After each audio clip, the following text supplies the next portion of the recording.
the scenario of one receiving the treatment and the other not was something I had thought about a lot.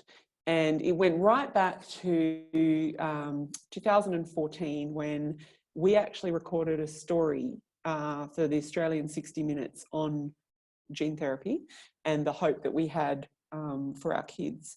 And, you know, it was a relatively well-balanced story, but sometimes things can be sensationalized as they promote it.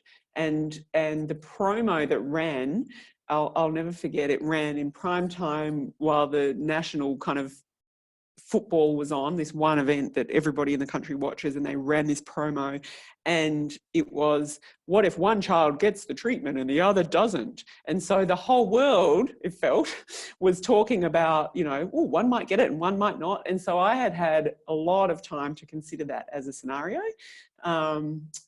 You know, and I don't know, there are so many complicated feelings around that. And it's almost, at least I didn't need to choose. And that was the way that the story had been spun. How could this mother choose? I mean, at least I didn't have to choose which child to treat, because that is something I would never have been able to do. The decision was made for me.